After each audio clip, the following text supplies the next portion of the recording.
welcome to this special Halloween edition of For the Closure and Clarity of the Viewers' Comments.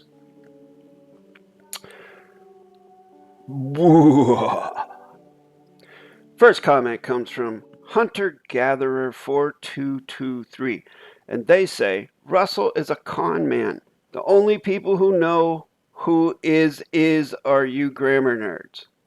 The only people who know who is are you grammar nerds. What are you guys running from? And then they say, because the fiction is the reality. Okay. How do you say you don't know what you're talking about and that you're out of your depth without actually saying it? This is kind of what it looks like, folks. To say Russell is a con man, he means Russell J. Gould.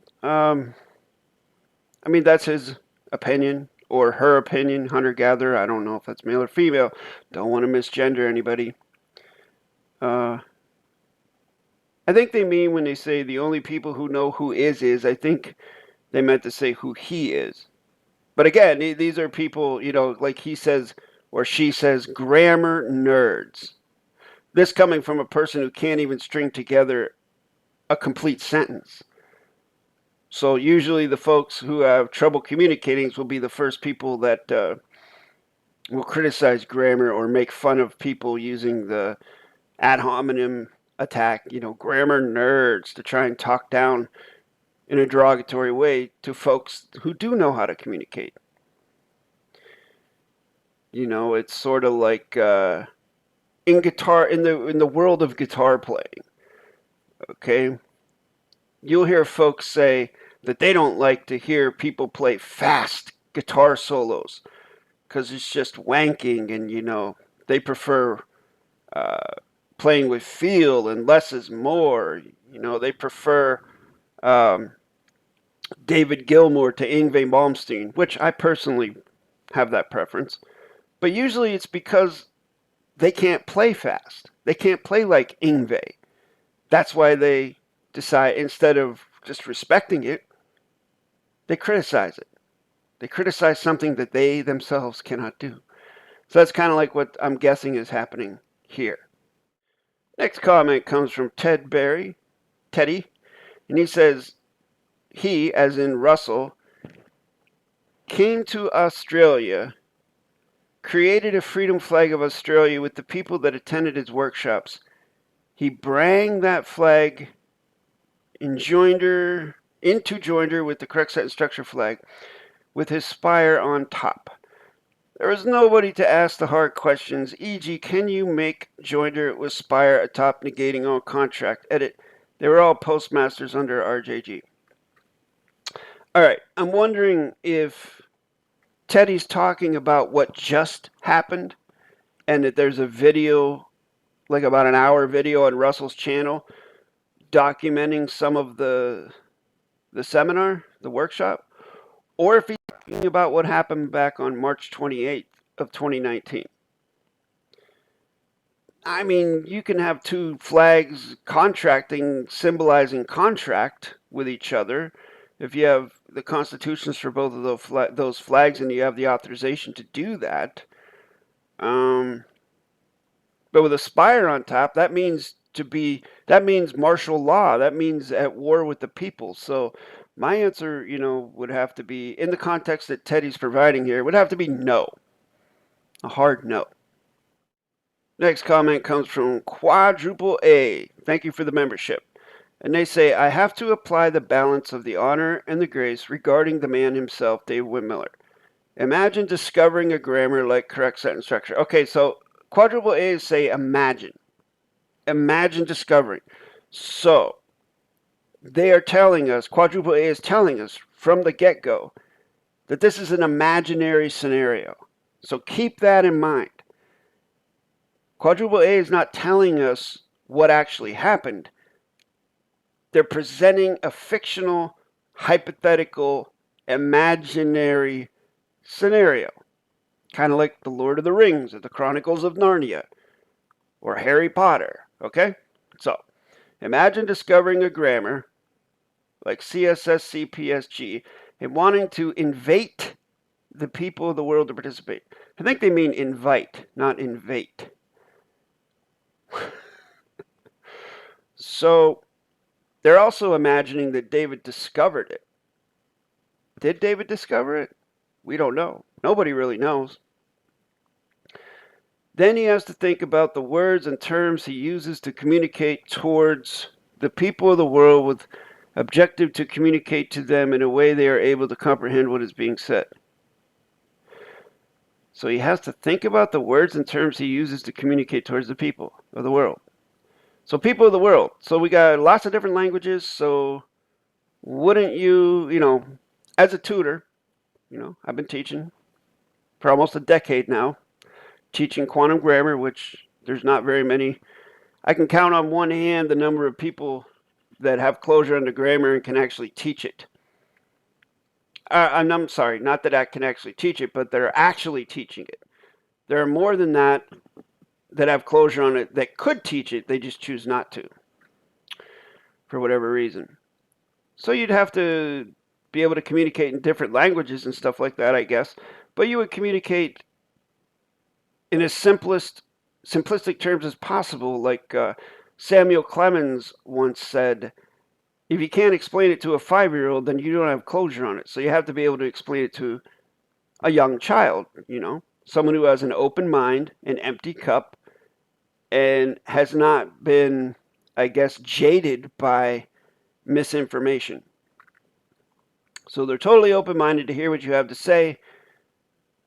So if it were me as a tutor, I would not lie or misrepresent anything to a child, i.e. meaning I would not tell a child that something like Santa Claus exists, because that's a lie. And why would you want to prey on a child's trust like that? That's my position now. But anyways, that's neither here nor there. And this isn't about Christmas. This is about Halloween. The dynamic way he uses words makes it comprehensible to the novice who makes the first contact with his grammar, is therefore being able to understand it. So that's quadruple A's impression of what David's doing, and quadruple A's imaginary scenario of why David spoke the way he spoke. David-WYNN Miller had to use these words now and then, I guess, to be understandable for the new participant. Again, an imaginary scenario, I don't think so.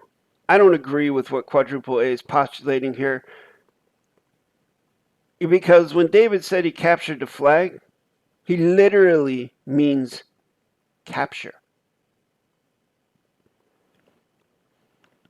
Literally. There is no other word that he would use there. And actually, if you look at some of their correct sentence structure contracts, you will see them use the word capture. So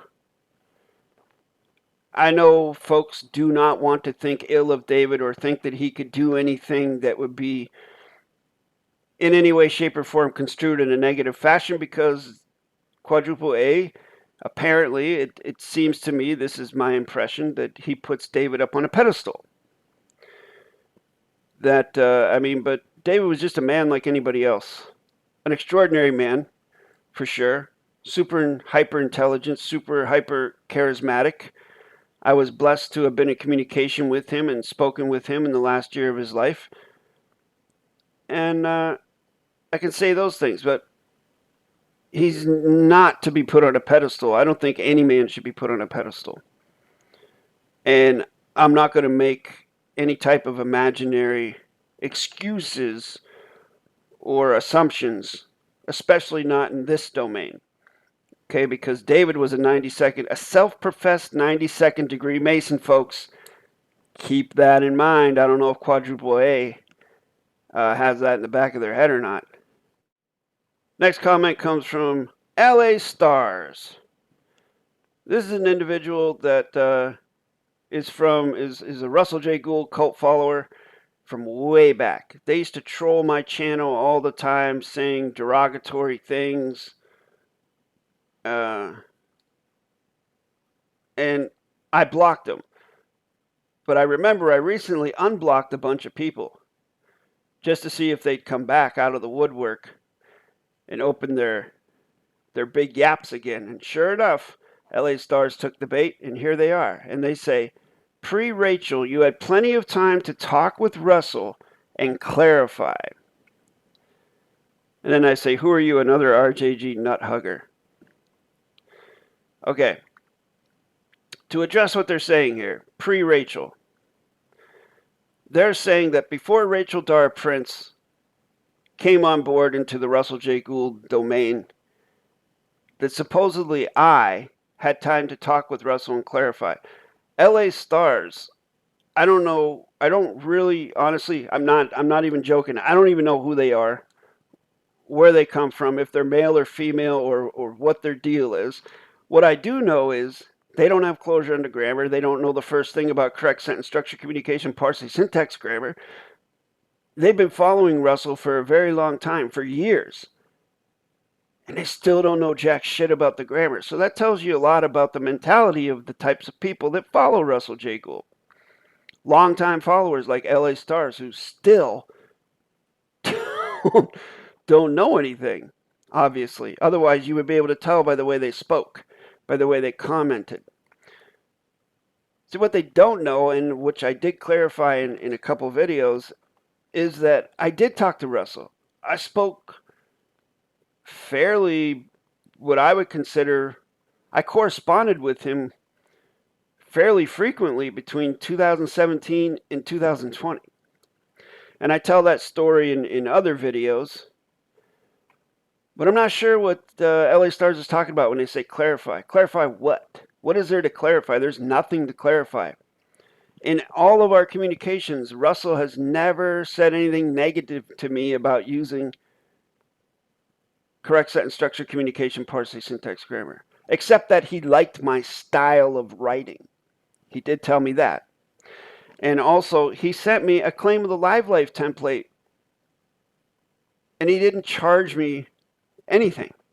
He just sent it to me in 2017. The same template that the Syntax Learning Center is using and charging $200 or whatever. He sent it to me for free. So nothing negative ever happened in our correspondence, which did happen. So yeah, I did talk with Russell. And I've been pretty clear about my position since day one. So LA Stars, I don't know what you're looking for, but I'm pretty sure you're kicking rocks by now. And then LA Stars says, petty. Look in the PH book, my real name, you got issues, dude. Oh yeah, because I called them out in a video. I said they won't even use their full correct name. They won't take accountability for their words. They just hide behind a nom de guerre. And now they're calling me petty because they know my full name. They know what I look like. I have a YouTube channel. And I have contact info. And what do they have? A nom de guerre YouTube name that they hide behind. And nothing of real substance to say. So that's from a layman's perspective, I would say that that's basically the type of narcissistic attitude that I perceive to be cultivated over in the Russell J. Gould sector of quantum grammar. Narcissistic and authoritarian. So then I say, LOL, you're the one commenting on my channel, no-name chicken shit weirdo behavior. At this point, folks, I don't even care. I don't even care. I will name call these people. I have no honor whatsoever for those people. And I will treat them however I please if they choose to come into my house. I hope you get that. And I would never say anything here that I wouldn't say to their face in person. Another comment from Ted Berry. He says, I first found your channel after watching RJG Last Flag Standing, thinking he was the best thing since sliced bread. It wasn't until watching your videos I realized RJG is a hoax and didn't like the way he spoke of his former partner. David-WYNN Miller. He holds the grammar for ransom, hence why I love your channel and appreciate you and your gifts to the public who really want to learn. Gratitude, Jason. Well, you're very welcome. Much honor and grace to you, Teddy, for being a regular viewer and for the kind words. I appreciate it. Yeah, and for whatever reason, as soon as David passed away and those timelines expired in 2018, Russell took everything that he had and put it behind a paywall. Within a year or two, he began demanding that his followers get brand new live life claims that instead of having 3 witness certification, there was only 1 autograph and thumbprint on it other than theirs, and that was his, and his name was in the copyright copy claim section. Interesting, isn't it? Because a correct claim of the live life for an autonomous living, breathing creature would be one that has 3 live life claimant autographs on it, 3 or more. If you have less than 3, it's not a correct claim of the live life. There is no authorization. Because, ladies and gentlemen, 3 is trust, 2 is certification, and 1 is opinion. And when you have Russell J. Gould and David-WYNN Miller, and you take away one of those, you only have 1 left, and that is opinion. Another one from Ted Berry, and they say, I want to learn Syntax Center. Oh, that's good. That's good, Teddy. I like that. The I Want to Learn Syntax Center are just so envious of you. They want to clarify what video to watch first of your free 1,000 plus videos. Next one comes from Leonardo Ledesma, and they say, actually, let's translate that. They say, ha ha ha, I don't know what that is. Then they say, do you know Patricia Funes, a judge of the International People's Court of Justice? No, I do not know Patricia, and no, I do not know you. And I have no context for this question or what relevance it has to this channel. But thanks for the comment. Next comment comes from Jimmy Dobbs, and they say, English is not a language, it's a legal fiction. And what is a legal fiction? Anyone who has a 2nd grade reading level, how many facts are in a fiction? CSSC, PSG, David-WYNN Miller, Quantum Grammar, exclamation point, exclamation point. I'm not sure what this fellow's getting after here. English is not a language. If English is not a language, then what the hell is it? Legal fiction. You can use English in legal fiction. Yeah, sure.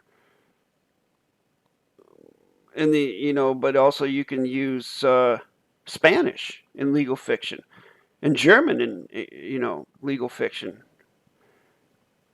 And what is a legal fiction? Okay, so they don't answer that question. Anyone who has a 2nd grade reading level, how many facts are in a fiction? I don't know. I guess you'd have to ask someone like yourself to answer that question with a 2nd grade reading level, because you certainly don't have closure on correct sentence structure.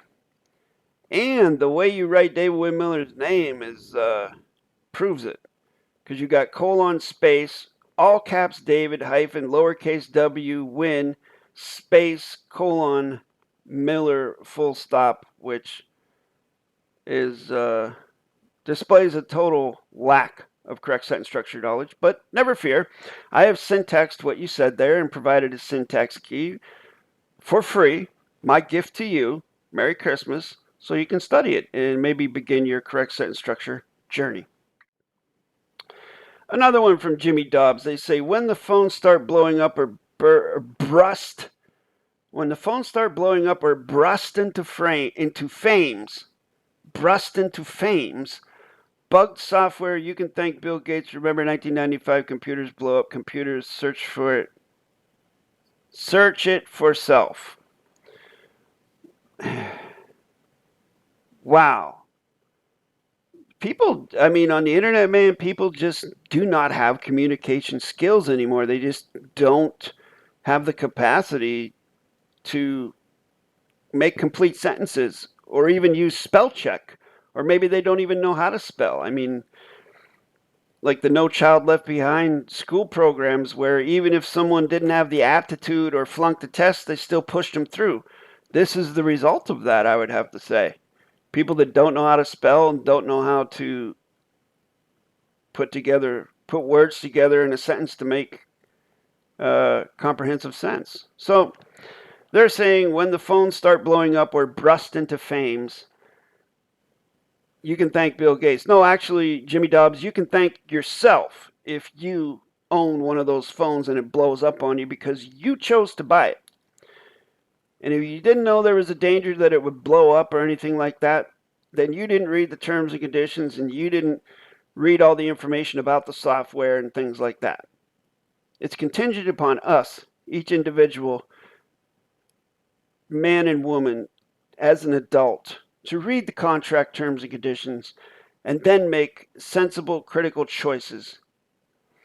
Because if you're trusting anyone these days, as far as products go, then you get what you get and you don't throw a fit.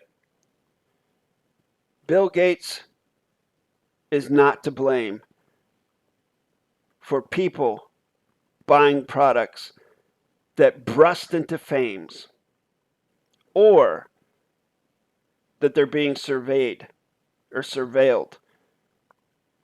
If you're being surveilled by your electronic device, no one is twisting your arm to have that electronic device on you. You can get rid of it. It's a choice. It's called self-accountability. Try it sometime. Next comment comes from Elizabeth, and they say, Rachel isn't running the YouTube channel anymore. And then I say, yes, period. As I wasn't sure how to give Kuliana to that, but I wanted to leave it open for them to respond, which they did respond. And they're talking about Rachel Dar Prince, whom I assumed was running Russell's YouTube channel because she's the one that filed the copyright strike on my channel a couple years ago.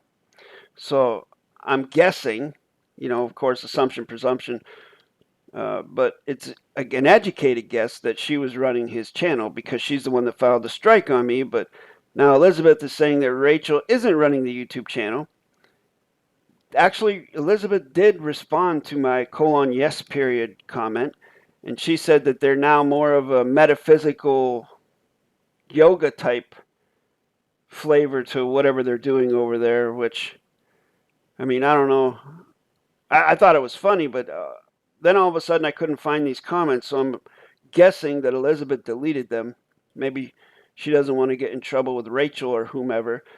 But if that's true, if that's more of a metaphysical, spiritual type of construct over there in the Russell J. Gould domain, to me, that's definitely a telltale sign that Rachel Dar Prince still has a hand in it. Next comment comes from Don Johns, and they say, I believe you are sniffing out what are known as counterintelligence operations.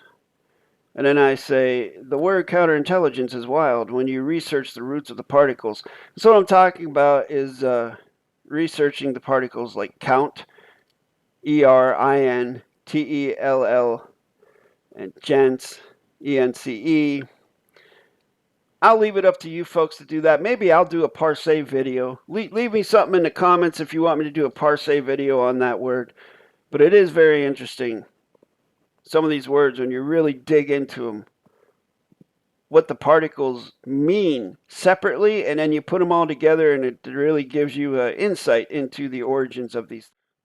Next one comes from XR4 Jersey, and they're a member, and they say, why is the word provision a tangible contract word when is has the prefix pro in front of the word vision? Now, I know that XR4 Jersey is someone named Jason-Brian : Taylor. And I know that they're a longtime viewer and a longtime member. And I didn't know that at the time that I gave Kuleana to them in this comments field. And so when I gave Kuleana to them, I directed them towards a video which tells you how to credential whether a word is tangible or non-tangible. But because they are such a long-time viewer, I will give closure to, I will answer the question. Why is the word provision a tangible contract word? The only time, like if you look up the word, if you take off the prefix pro and look up vision, vision is a tangible contract word, right? You look it up, the earliest nativity root meaning and an etymology dictionary, and those meanings will be tangible contract.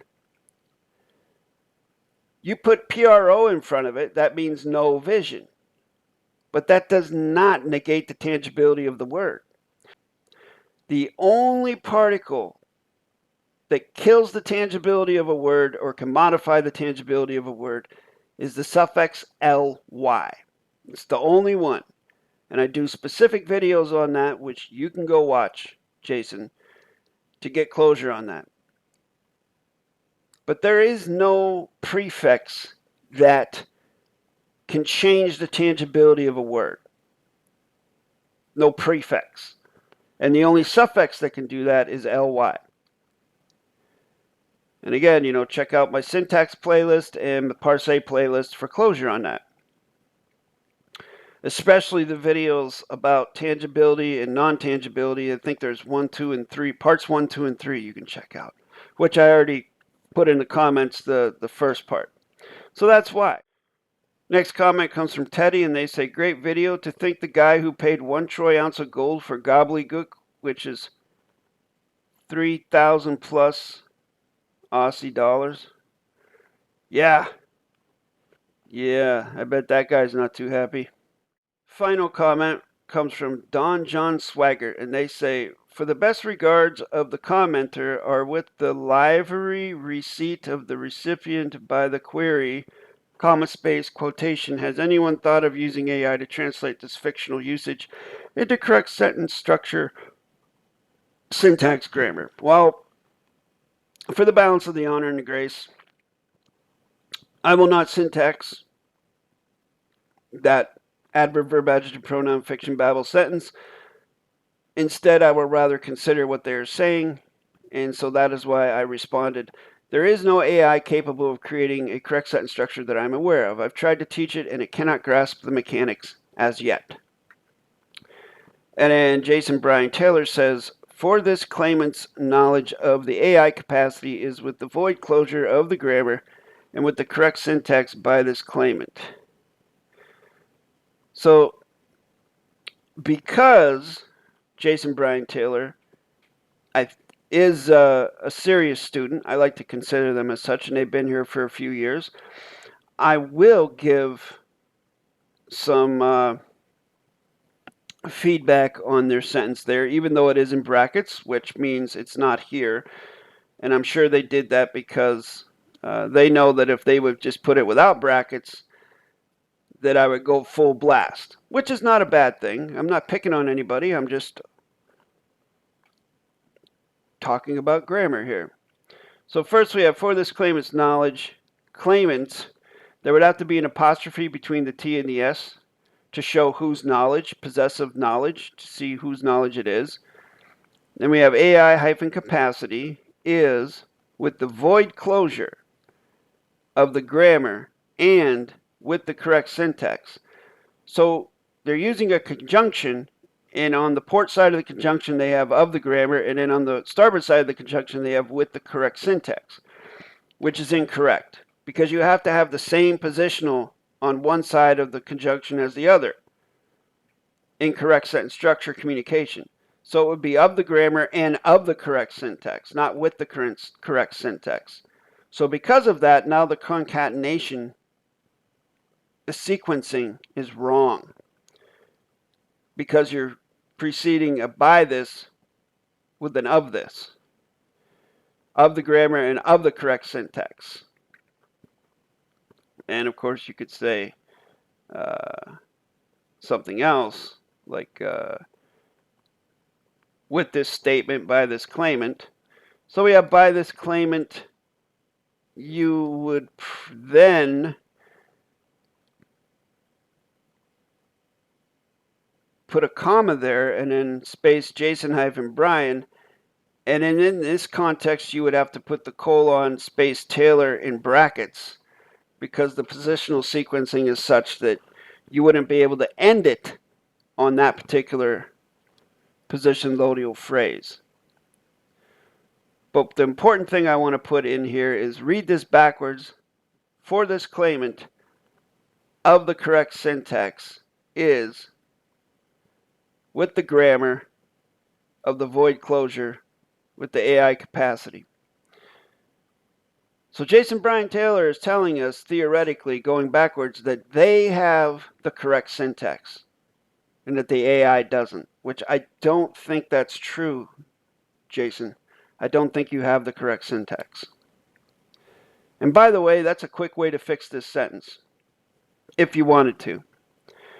You could say, for this claimant, of the correct syntax is with the grammar of the void closure with the AI capacity by this claimant's knowledge, or something such like that.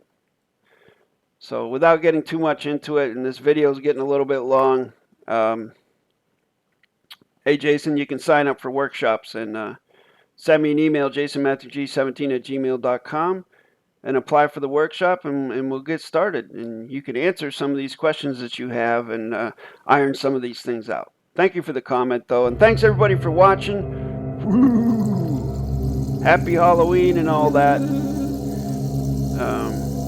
Hope everybody has a safe Halloween and Samhain. Don't make it too spooky. And que sera, sera.